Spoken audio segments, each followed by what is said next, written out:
My name is Mark Gatza, and along with Alma Bell, we are co-chairs of the Bishop Transition Committee. You will have a chance to meet Alma in subsequent videos. I'm coming to you from the sanctuary of Emmanuel Church Bel Air in Harford County, where I serve as rector. The process of electing, consecrating, and seating a new bishop is the responsibility of the Standing Committee of the Diocese of Maryland. This body of 4 lay and 4 clergy members, each elected at our diocesan conventions, is responsible for many things, but this may be the most important. And it is typical for a standing committee to appoint members for a search committee and other bodies to assist them in this process. When Bishop Sutton announced his intention to resign as bishop, the Standing Committee appointed a search committee, which interviewed and screened a number of candidates to present a slate of 4 for us to choose from at an election in March.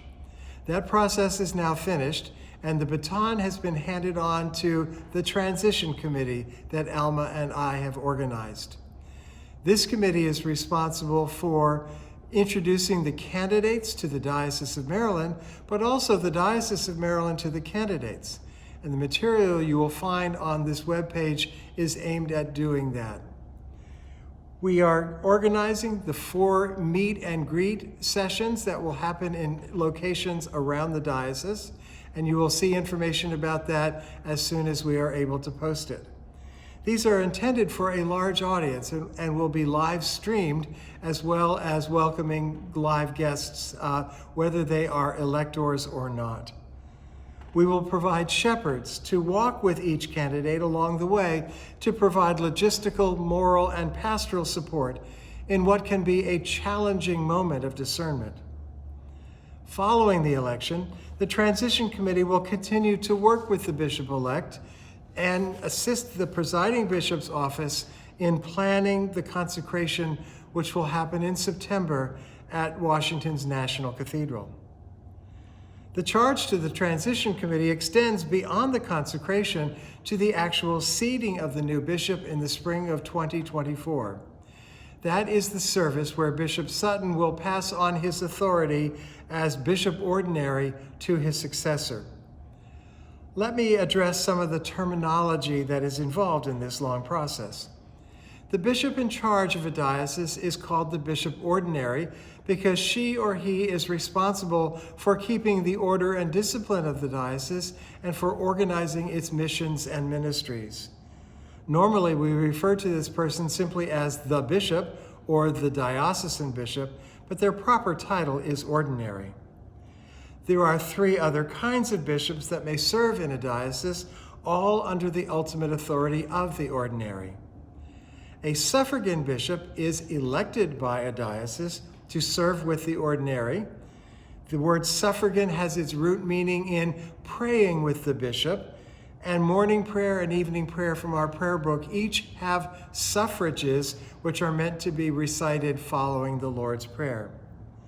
Most recently, John Rabb was our suffragan bishop, and longer-term Episcopalians in Maryland may remember Charlie Longest, who was suffragan in the early 90s.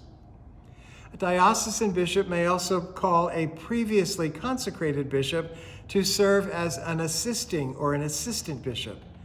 These are often retired from other dioceses and in some cases serve on a part-time basis.